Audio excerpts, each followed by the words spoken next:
भाई तुम सामने बैठे हो, तुम जवान बच्चे हो, बड़ा जोर है, लेकिन मैं बोलूँ तो कोई नारे ना लाई, तुम बैठे ध्यान से सुनो, सबको सुने।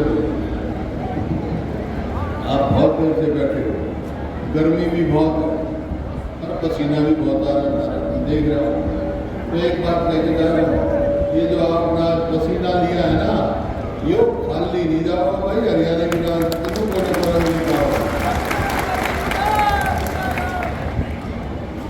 आज हम यहाँ इकट्ठे हुए हैं लोकसभा का चुनाव, कांग्रेस पार्टी से और इंडिया अलायंस के उम्मीदवार हैं हमारे भाई जयप्रकाश यहाँ से। तो यहाँ से हम निवेदन करने आए हैं कि भाई जयप्रकाश को लाखों वोट से सब यहाँ निवेदन करने आए। और ये चुनाव पूरे देश में हो रहे हैं। देश में मुख्य रूप से दो के बीच है, एक तरफ है एनडीए जिसमें भारतीय जनता पार्टी है, दूसरी तरफ गठबंधन है कौन सा, इंडिया गठबंधन है जिसमें कांग्रेस और 26 पार्टी और हैं, जिस तरह आप पार्टी है, कांग्रेस पार्टी है, समाजवादी पार्टी है, इस प्रकार की 26 पार्टियां हैं। अब सवाल आता है, बहुत सारे में से पूछते हैं कि भाई कांग्रेस इतनी बड़ी पार्टी है, 26 पार्टियों का गठबंधन क्यों किया? ये जो गठबंधन हुआ है, इसका लक्ष्य क्या है, इसका क्या टारगेट क्या है, लक्ष्य क्या है? तो इसका लक्ष्य एक ही है भाई, तो प्रधानमंत्री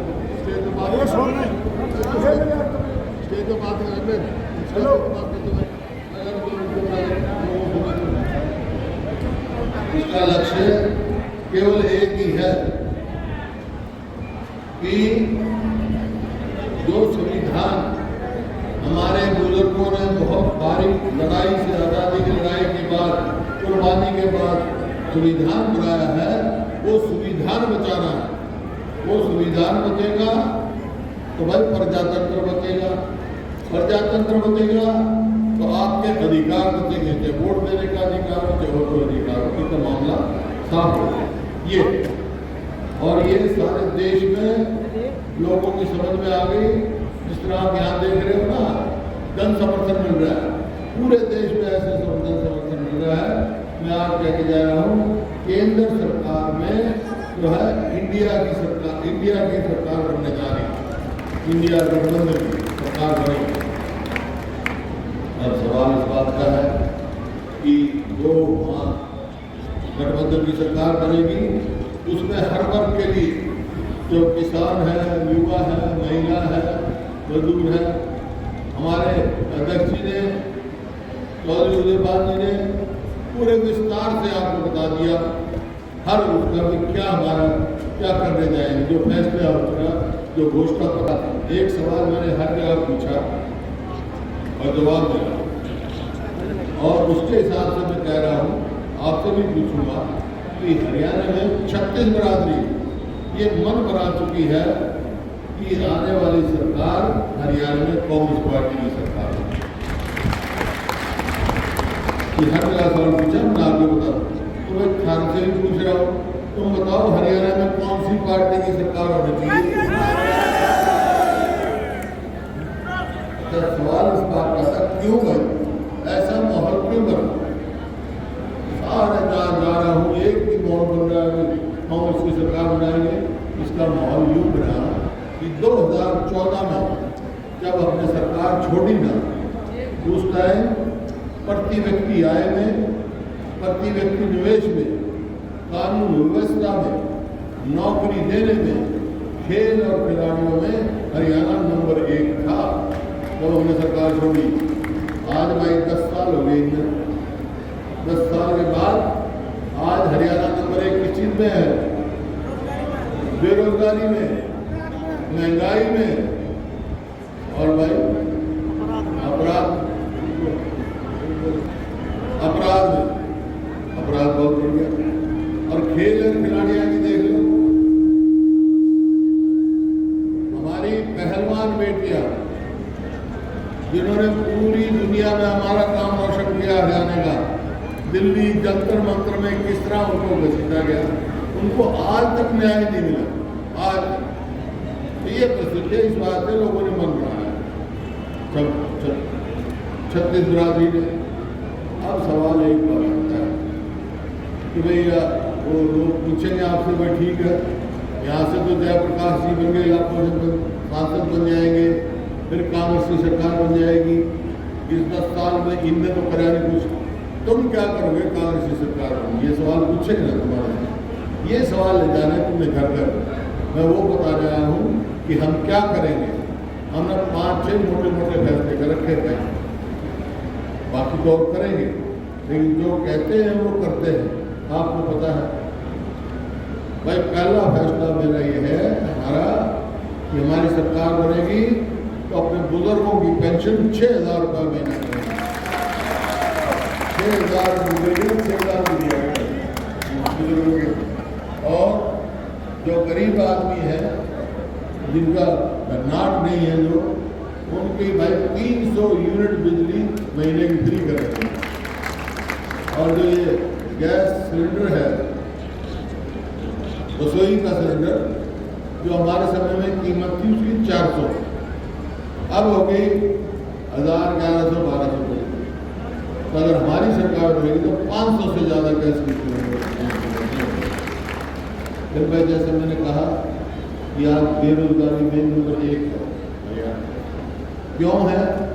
क्योंकि इनने क्या करके उसमें पक्की नौकरी नहीं देते, ठेके की नौकरी देते हैं। जब मर्जी काट लो, जब मर्जी लगा लो। भ्रष्टाचार का अड्डा बना रखा है, पैसे लेके लगाते हैं। ना उसमें मेरिट है, ना उसमें पेंशन है, और ना ही पक्की नौकरी है, उसमें ना ही रिजर्वेशन है, कुछ नहीं। बस सिर्फ उसका एमडी पकड़ा गया था, एचपीएससी में पैसे पकड़े गए, युवाओं के साथ बना रखा है। और उसका नतीजा ये हुआ है कि आज हरियाणा में 2 लाख पक्की नौकरी खाली पड़ी, नौकरी लगाई नहीं। हमने ठेकेदारी बंद करी थी, ये सरकार ठेकेदार बन गई, ठेके पे नौकरी दे रही है। तो ऐसा वो है, पूरा माहौल ऐसा बना है। तो मैं एक बात कह के जा रहा हूँ कि हमारी सरकार बनेगी तो 1 साल के अंदर अंदर 2 लाख जो खाली पोस्ट है वो हम भरेंगे। आज तक क्या हालात है हरियाणा के? कोई है, अस्पताल में जाओ तो कहेंगे डॉक्टर नहीं, स्कूल में जाओ तो कहेंगे मास्टर नहीं, दफ्तर में जाओ तो कर्मचारी नहीं, ये 2 लाख खाली पोस्ट नहीं। तो ये है। और तमाशा उलझा रखे लोग, क्या मेरी फसल मेरा ब्यौरा, परिवार पहचान पत्र, प्रॉपर्टी आईडी, सब पोर्टल और पोर्टल चलता नहीं इनका। मेरी फसल मेरा ब्यौरा क्या भाई? यही मंडी थी ना, यही किसान थे, अपने खेत में दाने काटते सीधा मंडी में आ जाते थे, एमएसपी मिल जाती थी। हमारे टाइम में मिलती थी, एक मिलती थी। अब भाई, अब बाट देखेगा किसान, खेत में दाने काट गया, 4-20 जगह दाने बीत जाएंगे, लेकिन मंडी मिल जा सकता। ये तमाशे हो रहे हैं भाई। इसी प्रकार परिवार पहचान पत्र है, ये बेकार की चीज़ों से उड़ा रखे लोगों को, इनसे चलता करेंगे। और भाई 100 बजे प्लॉट की बात करी अध्यक्ष जी ने, हमने 4 लाख के करीब 100 बजे प्लॉट दिए हरियाणा में। तो ये पूरा हल्का बैठा है। आप ये बता दो कि इस 10 साल में जब से इनकी सरकार बनी है, हारी गई है, एक आदमी को 1 गज जमीन दी है, 100 गज जमीन, काम का नाम बता दो और बता दो। फिर भाई ना किसान के ना गरीब आदमी के। हमारी सरकार बनेगी तो फिर वो स्कीम चालू करेंगे, 100 गज के प्लॉट भी देंगे और 7-2 कमरे का मकान भी बना के देंगे गरीब आदमी। इसी प्रकार से जो एमएसपी की बात कही हमारे अध्यक्ष जी ने, मेरी कमेटी की मैं चेयर में था, रिकमेंडेशन थी कि एमएसपी की गारंटी देनी चाहिए। इन्होंने वायदा किया था कि 2022 तक किसान की आमदनी दुगनी कर देंगे। आमदनी तो दुगनी नहीं करी, लागत कई गुना कर दी। याद करो, 2014 में डीजल का क्या भाव था, कीटनाशक दवाइयों का क्या भाव था, खाद का क्या भाव था, एमएसपी मिलती नहीं। नतीजा ये हुआ किसान कर्जे में डूब गया। आज वो उस टाइम 2014 में 8 लाख करोड़ की कर्जाई था, जो पूरे देश के किसान पे आज 24 लाख करोड़ से ज़्यादा कर्जा है। इसी वास्ते कांग्रेस ने फैसला किया है कि हमारी सरकार आएगी तो किसान को कर्जा माफी से लेकर कर्ज मुक्त लेके जाएंगे। ओल्ड पेंशन स्कीम लागू करेंगे और खिलाड़ियों के लिए पदक लाओ पद पाओ, कोई फिर नीति लागू करेंगे ताकि हमारे युवा पीढ़ी नशे में ना डूबे, अपने कंस्ट्रक्टिव काम में लगे, खेले कूदे और अच्छी सेहत रहे और आगे अच्छी नौकरी मिले। अच्छा समाज बनाना है हमें, इन्होंने बर्बाद कर दिया। ये बाकी रह गया आपका रोज देख रहे हो, कहीं डाका पड़ रहा है, कहीं दुकान लूटी जा रही है, कहीं कत्ल हो रहा है, कहीं बलात्कार हो रहा है, कोई कुछ नहीं, ऐसा लगता सरकार ही नहीं, बिल्कुल अंधकार हो रहा है। और ऐसा पहले भी हुआ था, ये बात नहीं जाने पहले पहली बार 2004 में ऐसा ही माहौल था कि सरकार भी बदमाश जेलों से चलाते थे। 2005 में मैं मुख्यमंत्री बन गया, मैंने मुख्यमंत्री बनते एक बात कही थी, बदमाशों या तो बदमाशी छोड़ दो या हरियाणा छोड़ दो। याद होगा 10 साल शांति रहे भाई कि बिल्कुल बदमाश गए थे, आज फिर कहने जा रहे हो कांग्रेस की सरकार बनते हुए बदमाशों को हरियाणा में नहीं बैठे, बदमाशों को।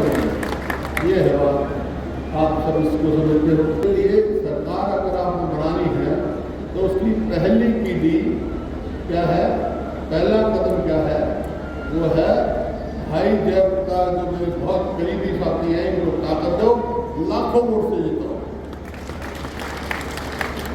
एक बात मेरी मान लो तुम, अरे एक बात तो थारी मान लूंगा, समझौता कर लेते हैं, ठीक है ना।